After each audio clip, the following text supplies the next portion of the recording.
The Morning Truth, a moment that changed a fate in court. Part 1. The young girl and the heavy folders. The morning light filtered softly through the wooden courtroom windows. Everyone sat in silence, waiting. At the center stood a young girl, around 17 years old, holding a stack of thick folders. She looked straight at the judge, her eyes steady and unwavering. Her name was Lena Morris. Her father had been imprisoned years ago, and her mother had died from illness. Lena grew up in foster care. One day, while going through her mother's old laptop, she stumbled upon a hidden folder full of documents proving that her father was innocent. Evidence that had never reached the courtroom. Part 2. The Judge's Smile.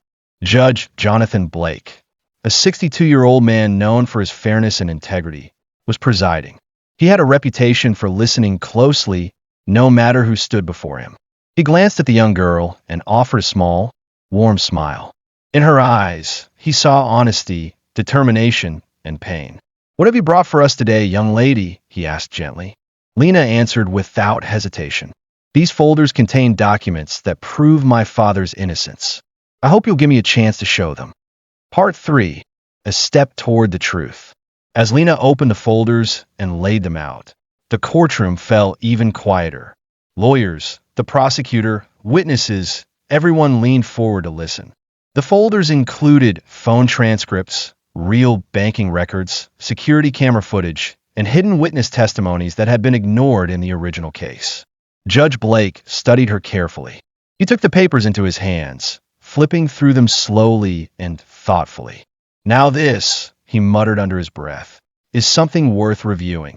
Part 4. The Courage of a Daughter. This wasn't easy for Lena. She stood alone. No relatives, no legal team, just her belief in the truth. But inside her burned a quiet fire. She was fighting not just for justice, but for her father and for her own future.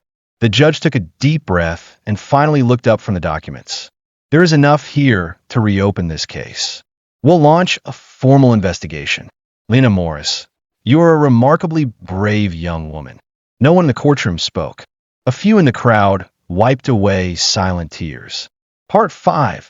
When Fate Shifted. Weeks later, the case was officially reopened. Investigators confirmed that the documents Lena provided were authentic. Her father, Tom Morris, was declared innocent and released from prison. That quiet morning in the courtroom became more than just a legal moment. It was the beginning of a new belief that truth, no matter how hidden, can still rise when someone dares to bring it into the light. Part 6. Shadows of the Past. For the first time in years, Tom Morris stood under the open sky. No bars, no guards, no cold cement walls. The wind brushed softly against his face as if welcoming him back to a world he'd almost forgotten. But freedom felt different than he had imagined. It was heavier, not because of guilt, but because of all the years that had been stolen from him. Lena ran toward him outside the courthouse, arms outstretched, eyes flooded with tears that couldn't wait any longer. Tom barely had time to open his arms before she collided with his chest, holding him as though the wind might take him away again. He held her too, as tight as a man who knew what loss meant, and who had finally tasted the first drop of redemption. "I knew you'd come for me," Tom whispered into her hair. Lena shook her head, sobbing. "No one else did.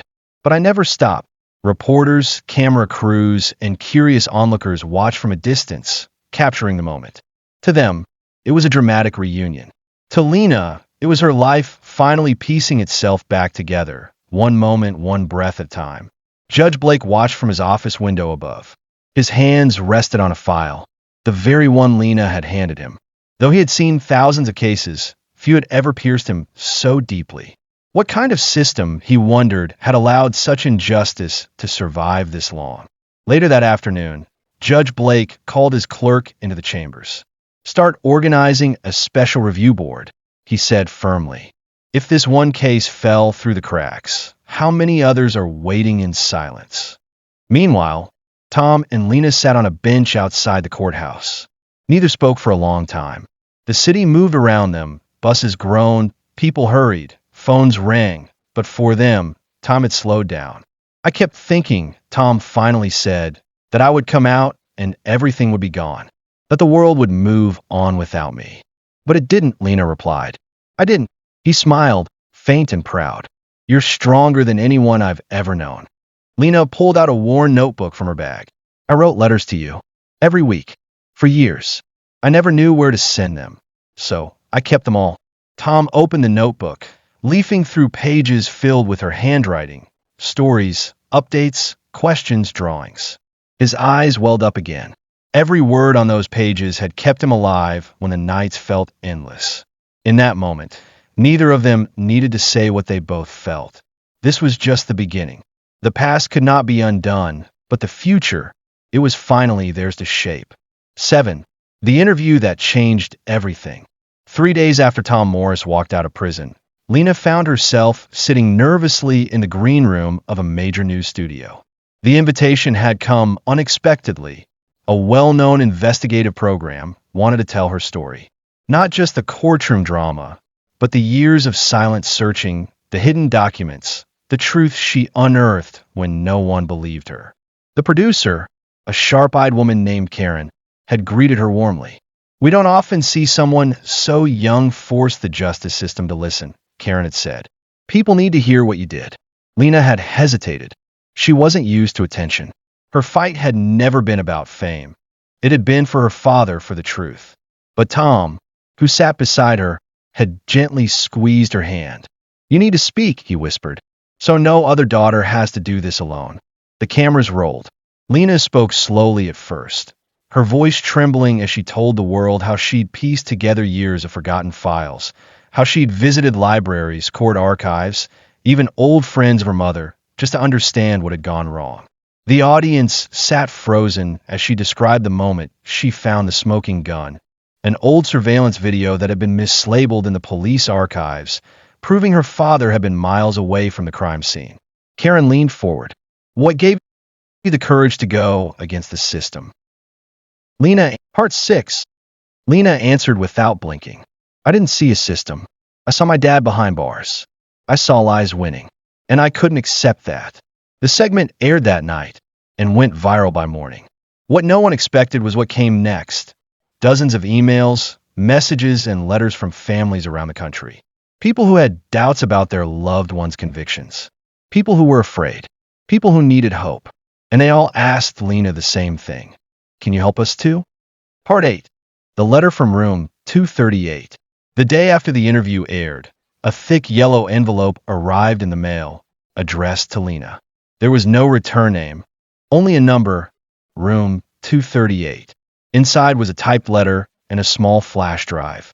The letter was from a former corrections officer named Harold Griggs, who claimed to have witnessed multiple irregularities during Tom Morris's original trial. He apologized for staying silent all these years. I was young, the letter read, and I was scared. But seeing you speak made me realize I've been carrying the weight of a lie. It's time you saw the real transcript from the night shift logbook, the one they never submitted to court. Lena plugged in the flash drive and opened the files. Her hands trembled. It wasn't just her father's case. There were 3 other names. 3 men whose timelines had been quietly altered by the same detective involved in Tom's case. She printed everything and ran to her father's room. He sat reading her old notebook. Dad, she said breathless, it's not just you. Someone covered up more than one case. Tom looked at the pages, and a heavy silence filled the room. Then he nodded. Then we're not done yet. Part 9. Judge Blake's Dilemma. That morning, Judge Jonathan Blake sat in his private chambers, rereading the full transcript of Lena's televised interview. He had watched it 3 times. Every word had struck him like a hammer. He poured himself a cup of coffee, but his hands were shaking. For 35 years, he had believed in the law. He had served it with pride. But what Lena had exposed was not just one broken case. It was a crack in the very foundation. A knock came at the door. His assistant, Dana, entered with a stack of new reports. These are the letters that came in since the interview. Over 200. People claiming similar mistakes in past convictions. Some of these, they're decades old. Blake looked at the pile. He sat down, staring at the weight of it all. I need to see her, he said finally. Lena Morris. Later that day, Lena walked into the judge's office for the second time. This time not as a desperate girl with folders, but as someone the system now had to face. Judge Blake stood up and extended his hand. You didn't just change your father's story, Miss Morris. You've opened a door I'm not sure the courts are ready for. But I am. He gestured to a chair. We need to talk about what comes next. Part 10. The Birth of the Truth Project. In the weeks that followed, a movement began to take shape. With Judge Blake's backing and legal advice from sympathetic attorneys, Lena and Tom co-founded a new initiative. The Truth Project, a grassroots legal support network that would help re-examine wrongful convictions and overlooked evidence. The first office was small, a borrowed room in a community center with peeling paint and secondhand desks. But it buzzed with energy. Volunteers showed up, law students, retired clerks, even former inmates who had been exonerated. Tom served as the advisor, while Lena became the face of the cause. One night, as she stayed late organizing letters, Tom walked in with 2 mugs of coffee. You ever think, he said, that all of this, everything we went through, was meant to lead to this? Lena looked around the room. Dozens of open files, maps, markers, sticky notes, and names on a whiteboard. She smiled. I used to think I just wanted to save you. But now I see, maybe it was never just about you. They twisted together. They stood in that quiet office, no longer victims, but leaders. And somewhere, in a dusty archive or a forgotten cell, another innocent person waited, not knowing that a girl named Lena Morris had started a ripple that might one day set them free. Part 11. A Visit from the Forgotten. The door to the Truth Project office creaked, open one rainy Thursday morning. Lena looked up from her desk, where case files were scattered like puzzle pieces. In the doorway stood an older woman, soaked from the rain, her face marked by time and sorrow. My name is Mrs. Glenda Huxley, she said in a quiet voice. My son, Marcus, was convicted 19 years ago. They said he robbed a gas station. He's still in there. But he was home with me that night. I told them. They didn't believe me. Lena offered her a chair and a warm towel. Glenda clutched an old photo album. This is all I have left, she whispered. He was just 18. Lena took the album gently, her eyes scanning over the boyish face of Marcus, his high school graduation photo, handwritten birthday cards, and one crucial photo, time-stamped and showing him in their living room the night of the robbery. You kept fighting, Lena said softly. I kept waiting, Glenda replied. Now, maybe there's still a chance. It was in that moment Lena understood something deeper. The Truth Project wasn't just about paperwork. It was about people, about waiting mothers, lost time, and flickers of hope buried beneath grief. She took Mrs. Huxley's hand. We'll review every detail, Lena promised. We don't let go. Part 12. Enemies in the System. Not everyone was pleased with the Truth Project's rise. Behind closed doors, retired officers, former prosecutors, and corrupted figures whose careers had rested on unchallenged convictions grew nervous. The name Detective Reynold Cray surfaced again and again in wrongful conviction files, including Tom's. At the city's law enforcement committee meeting, Cray sat at the far end of the table, his jaw clenched as Lena's name was mentioned. He hadn't expected her to dig this deep. She's stirring the pot, one councilman murmured. She's undoing our work, Cray growled. But what they didn't know was that Lena had already compiled a 30-page report detailing Cray's manipulations. Altered reports, witness tampering, coercion, patterns that could no longer be ignored.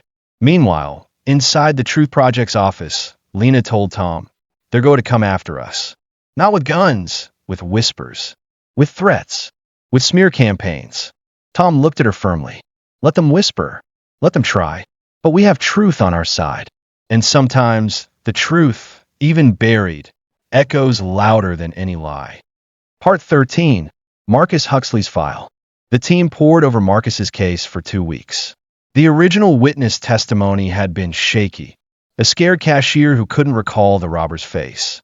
Yet Marcus had been convicted because of a faulty security camera angle and the simple fact that he fit a description. But now, with Lena's discovery of the time-stamped photo, new light emerged. Why wasn't this photo submitted back then? Asked one intern. Tom frowned. because the public defender never looked past the cover page. That's what happens when the system sees someone poor. Lena filed for a retrial. The judge was reluctant, but Judge Blake quietly supported her petition, ensuring it reached the right ears. When Glenda heard the news, she broke into tears. "I thought I'd die before seeing this day," she said. "You won't," Lena assured her. "You'll see your son again." And deep inside the prison walls, Marcus Huxley received the news that his case would be reopened. After 19 years, his cellmate said he cried silently through the night, facing the wall, whispering the same name over and over. Lena. Part 14. A Trap in the Shadows. The media soon turned its eye to Lena, but not all coverage was kind. A news outlet with ties to Cray published a smear article. Teen hero or troublemaker? The real Lena Morris. They twisted her childhood.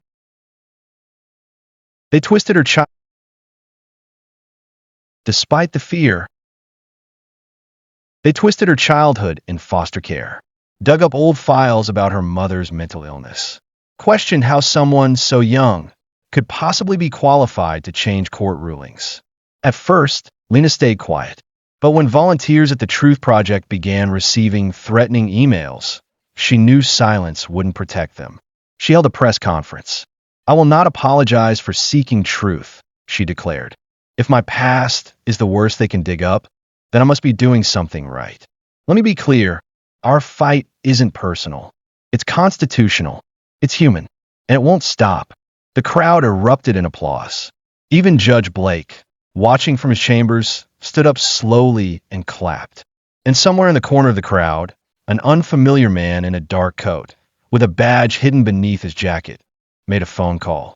"She's smarter than we thought," he muttered. "Tell Cray." Part 15. The Courtroom of Redemption. The day Marcus Huxley entered the courtroom, the gallery was packed. Reporters, law students, former clients, and even other inmates who had heard of Lena came to watch. Lena stood beside Marcus and his mother. Tom was behind them, flipping through the final copy of the evidence report. Judge Reynolds, a stern but fair man, looked over the materials. "Mr. Huxley," he said, "after reviewing the new evidence and the failures of the original trial, this court vacates your conviction. You are a free man." Gasps filled the room. Glenda collapsed into her son's arms, both weeping loudly. Lena closed her eyes, letting the weight of that moment soak into her bones. Another soul returned to the light. Outside the courthouse, Marcus faced the cameras. "I'm not angry," he said. "I'm grateful. I thought I'd been forgotten. But Lena, she found me." Later that night, as the office lights dimmed, Lena stood by the window. "One down," she whispered to herself. "Thousands more to go." Despite the fear, they pressed forward. Lena spoke at universities, gave interviews, and doubled down on public transparency. She posted their progress online, making every document, every analysis, every motion available to the public. "If they want to scare me," she told her team, "they'll have to do it in daylight." What they didn't know was that someone was already watching her every move, not from the shadows, but from within the system itself. A judge, a name Lena hadn't seen yet, one connected to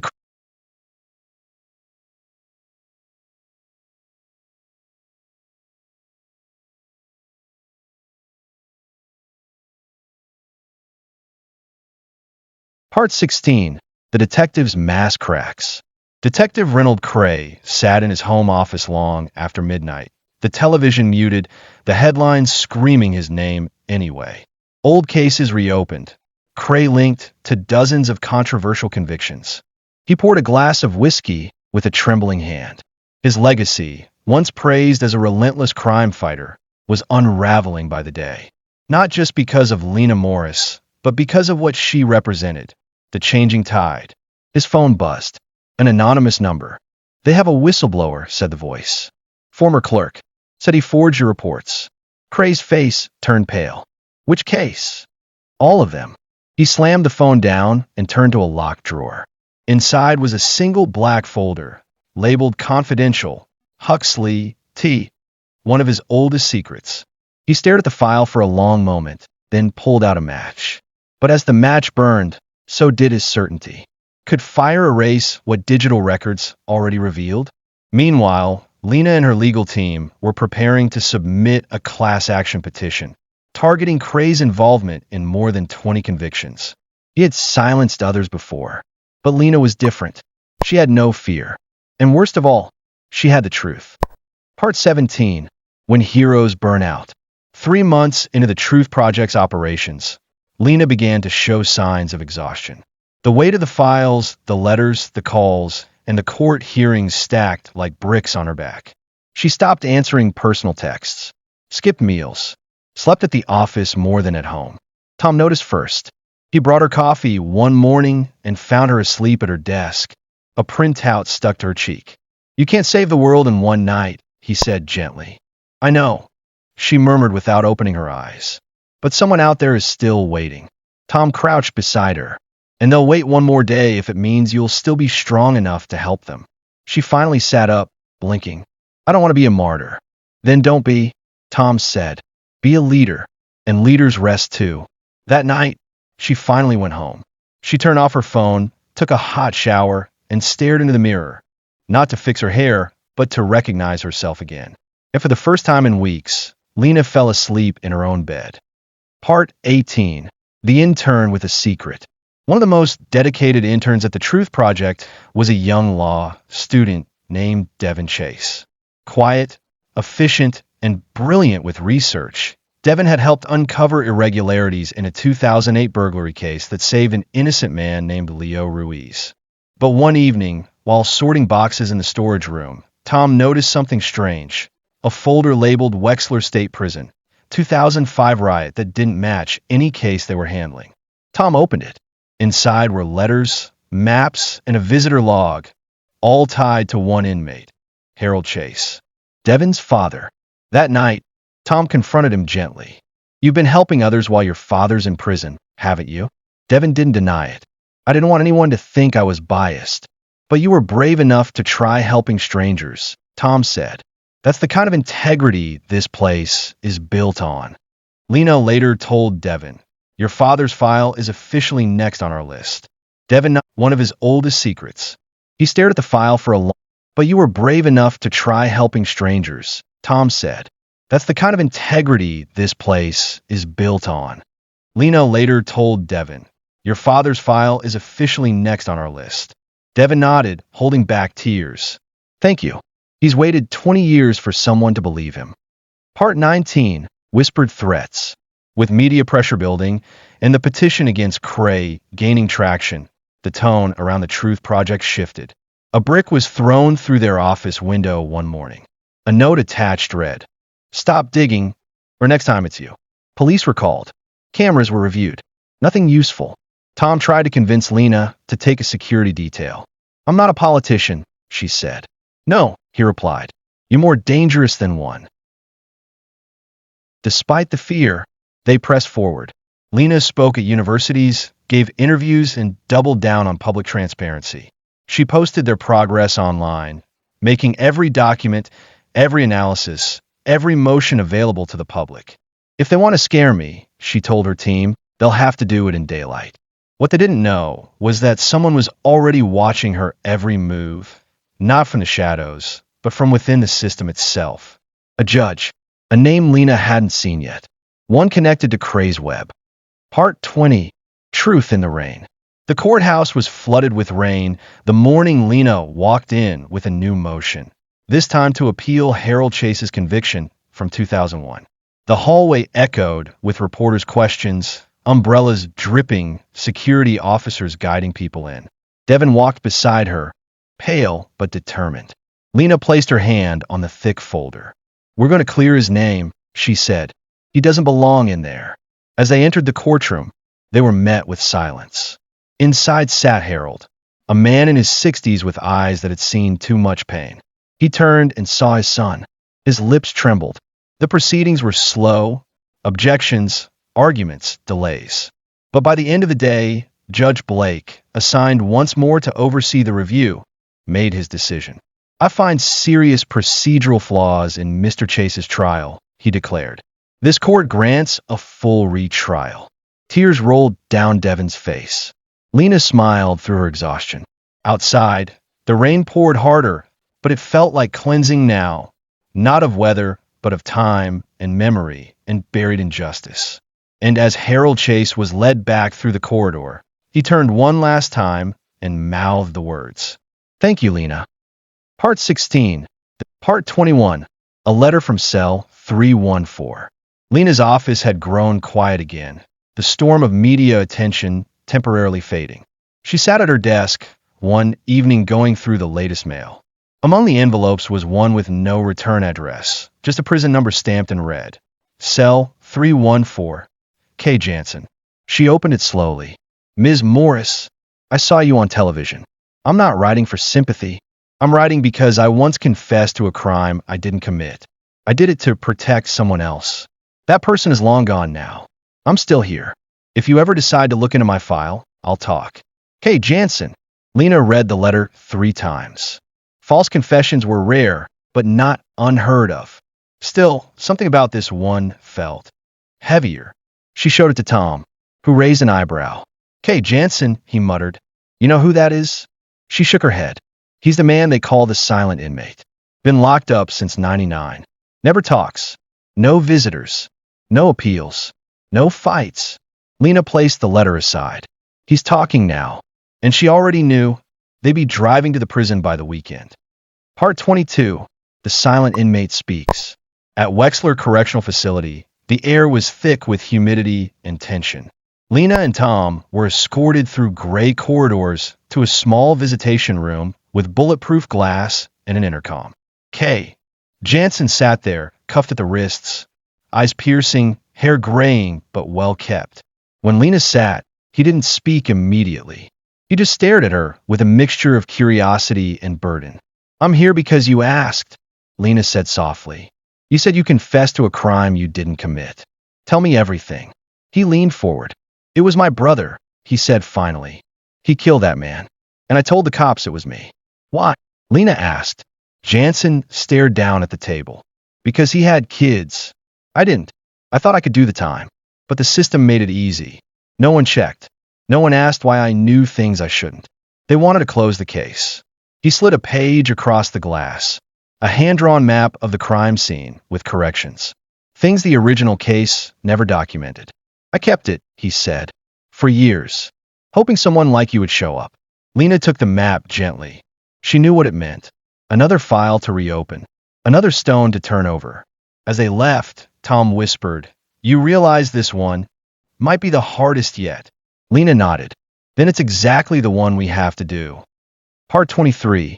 The system pushes back. As Lena began reviewing Jansen's case, pushback started in subtle ways. Emails from legal offices went unanswered. Court clerks misplaced requests. One morning, the Truth Project's website went offline, taken down by a coordinated cyber attack. Lena sat in the dark office with her laptop open and a frown on her face. "Who has the power to make things disappear this quickly?" she asked. Tom walked in with coffee. "Not just who," he said, "but why." Later that week, Judge Blake invited Lena to his home for a private conversation. In his study, he handed her an old file, yellowed and frayed. "This is the original case folder from Jansen's trial," he said. "I kept a copy, though I wasn't the presiding judge. Something always felt wrong about it. Inside were inconsistencies, changed witness statements, missing timestamps, and a suspicious fingerprint report signed by, yet again, Detective Cray. "He's everywhere," Lena whispered. Blake nodded gravely. "And he had friends in high places." "You're not just threatening cases now, Lena. You're threatening legacies." Lena stared down at the file. "Then let the legacy fall." Part 24. A national spotlight. By month's end, the Truth Project was featured in a national investigative documentary titled One Truth at a Time. Cameras followed Lena and her team for weeks, inside the office, at court hearings, even inside prisons with permission. The film aired on a major network. Within 48 hours, the Truth Project's inbox exploded with over 5,000 messages. Among them, a retired juror admitting they were pressured into a guilty vote. A grieving sister who believed her brother had been framed. A young paralegal with a sealed box from a dead prosecutor. But most importantly, a hidden file. A reporter anonymously forwarded Lena a package marked Jansen, 1999, internal memo, suppressed evidence. Inside were crime scene photographs that didn't match the police report, time-stamped hours later than claimed. Tom looked at them and muttered. They lied from the start. And Lena knew what had to come next. A court motion to not only appeal Jansen's case, but to investigate Cray under perjury and obstruction charges. The system wasn't just broken, it was cracking. Part 25, The Fall Begins. Detective Reynold Cray was arrested on a rainy Tuesday morning. It wasn't dramatic. No handcuffs in front of crowds. No press. Just two federal agents, a quiet street, and a single phrase, "You need to come with us." Lena stood in the background as they escorted him into the car. He turned once to glare at her. No words, just venom. But to her, it was over. Later that day, as news broke, former victims gathered outside the courthouse. Some cried, some cheered, some just stood silently, holding photos of loved ones. Inside the Truth Project, Lena gathered her team. "This isn't a victory," she said. "Not yet, but it's proof. Proof that truth, even when buried under 20 years of lies, can still rise." The team applauded. Tom raised his cup. "To the one still waiting," he said, "and to the girl who never stopped knocking." Lena smiled. Her eyes were tired. Her voice was steady. "We keep going." Part 26, Faces from the Shadows. Just days after Detective Cray's arrest, Lena received a mysterious voicemail. "We were part of it. We didn't know the full extent, but we obeyed. Meet me where the stone angel watches the broken tree." No name, no number. Tom listened to the recording 3 times. "That's Grafton Cemetery," he said. "There's a stone angel statue there, and an oak tree that was split by lightning years ago." Against her better judgment, Lena went. At dusk, beneath the weeping sky, a man in a long coat emerged. He had a badge, but it was tucked away. His eyes darted nervously. "I'm not proud of what I did," he said, "but I kept records. The internal affairs files that were shredded, I scanned them first. I knew one day someone would need the truth." He handed her a flash drive. "This will end careers. Maybe more. But it's time." They silenced good people. Not anymore. Then he vanished into the fog. Back in the office, Lena and her team opened the files. Dozens of reports, memos, emails. Internal warnings about Cray. Ignore complaints. Forced resignations. Even threats against whistleblowers. Tom leaned back. "This is the blueprint of corruption." Lena's hands were trembling. She looked up. "This is bigger than I thought. We're not just reopening cases now." Tom nodded grimly. "We're exposing an empire." Part 27, The Task Force. The Attorney General's office responded quickly after Lena submitted the flash drive.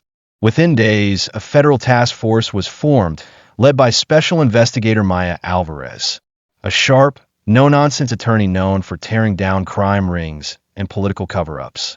She met with Lena personally. "You've just dropped a nuclear truth bomb," Maya said, "and now we need to control the fallout." The plan was clear. Coordinate with judges, reopen the most urgent cases, and hold a public hearing about the department's failure to investigate Cray years ago. But Lena had one condition. "I want victims and families to testify. Let them be the voice, not the lawyers." Maya agreed. In the weeks that followed, a dozen families, including Marcus Huxley's mother and Devin's father, were prepped for testimony. Media pressure surged. Old prosecutors gave interviews defending themselves. Police unions lashed out. Editorials labeled Lena a disruptive idealist. But others, survivors, teachers, students, called her something else. A reformer. A reminder. A warrior of the truth. Part 28, The Hearing. The hearing room at the state capitol was packed beyond capacity. Cameras lined the walls. Security was tight. The room buzzed with nervous anticipation. Lena sat near the front, flanked by Tom and Maya Alvarez. Across the aisle sat former colleagues of Cray, stone-faced and silent. Then the testimonies began. Mrs. Glenda Huxley spoke first. "I lost 20 years with my son because someone needed a quick win," she said, her voice shaking. "They called it justice. I call it theft. Marcus followed her. I don't want revenge. I just want it to never happen again. Devin told the story of growing up without a father, of shame, of unanswered questions, of hope reborn. But it was Harold Chase who moved the room to tears. I confessed to being angry, he said, but I never confessed to being a liar. The system decided that for me. And my son never stopped believing I was worth the truth. Then, unexpectedly, Judge Blake rose from the gallery. I was part of this system. I missed the signs. I chose comfort over confrontation. But not anymore. This young woman, he said, pointing to Lena, has reminded us all that silence is complicity. Applause erupted. Even the cameras, hardened from years of politics, captured faces glistening with tears. Part 29, The Offer. After the hearing, Lena was summoned to the governor's office. Governor Lila Dawson, a seasoned leader with a background in civil rights, welcomed her with warmth and gravity. You've changed the course of justice in this state, she said. Now I want you to lead. She offered Lena a position as head of a new independent justice review board, a permanent team empowered to review wrongful convictions and advise legislation on legal reform. Tom was stunned. You'd be rewriting the rules, Lena.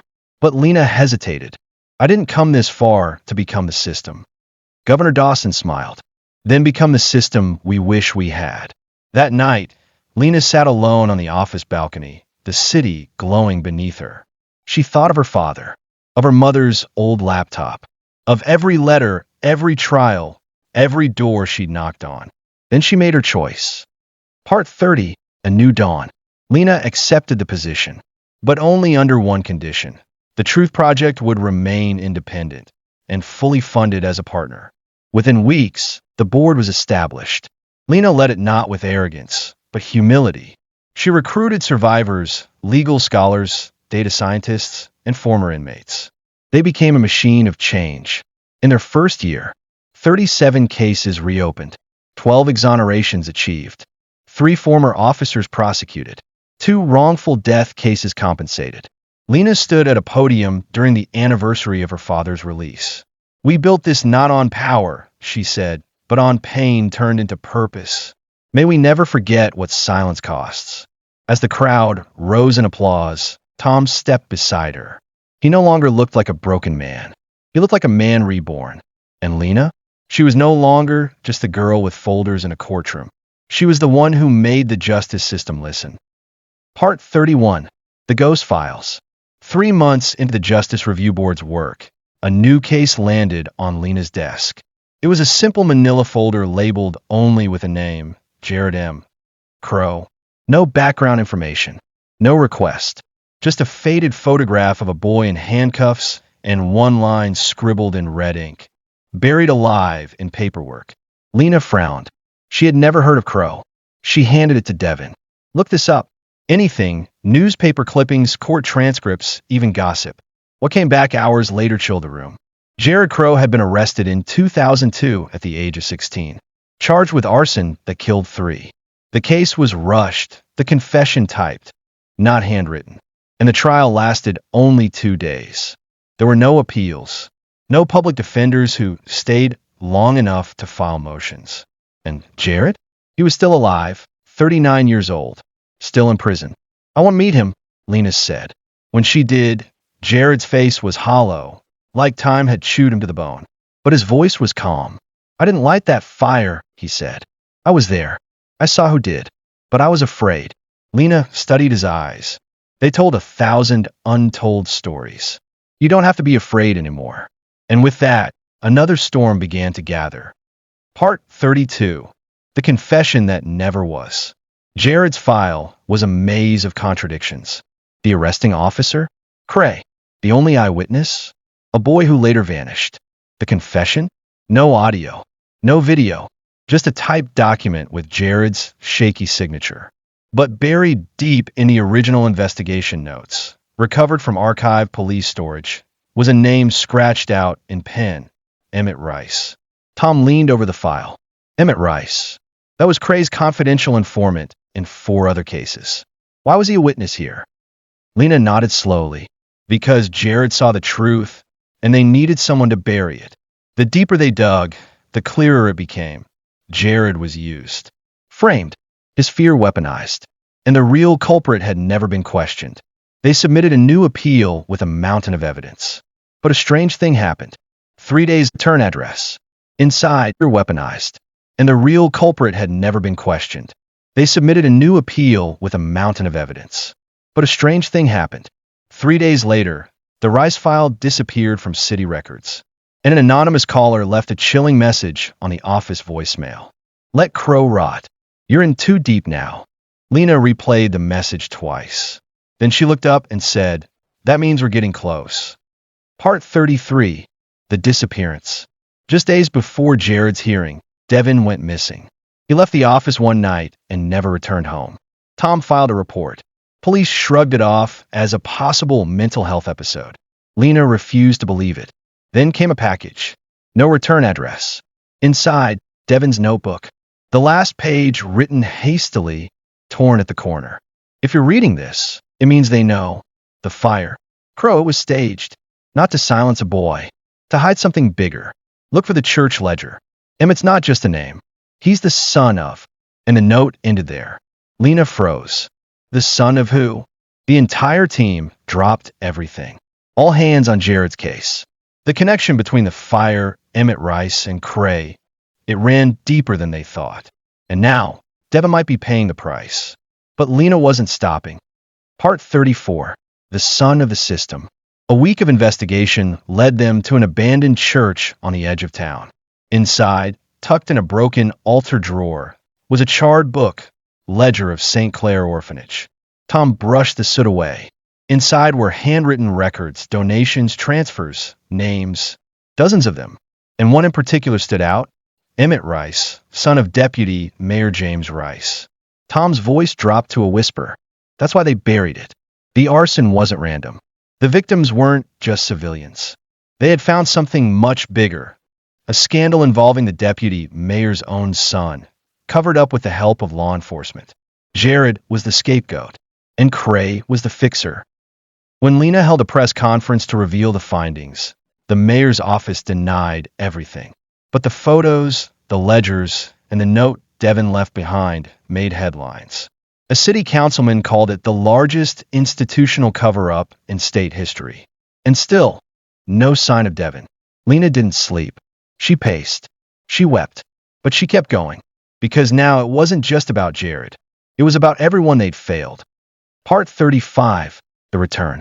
10 days after his disappearance, Devin walked through the doors of the Truth Project. Bruised. Thin. But alive. Lena ran to him, speechless. I couldn't call, he said, voice raspy. They took me to an off-the-books holding facility. I only got out because someone on the inside owed my father a favor. Tom stood behind them, fists clenched.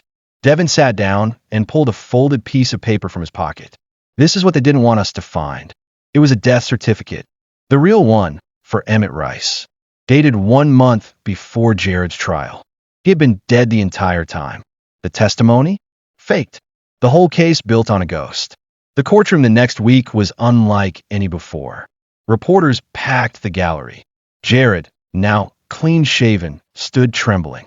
Lena presented the evidence calmly, powerfully. When the judge vacated Jared's sentence, the crowd erupted. Outside, Jared stood in the rain, looking up. I don't know how to live free, he said. Lena smiled. You don't have to know. You just have to begin. Part 36. The Truth on Trial. The state opened a formal investigation into the deputy mayor and former law enforcement officials linked to the Crow case. Public hearings began in full view of the nation. News anchors dubbed it the trial of the system. Lena was subpoenaed, not as an activist, but as a primary witness. She took the stand in front of a panel of senators, journalists, lawyers, and survivors. Her voice didn't shake. Her eyes didn't blink.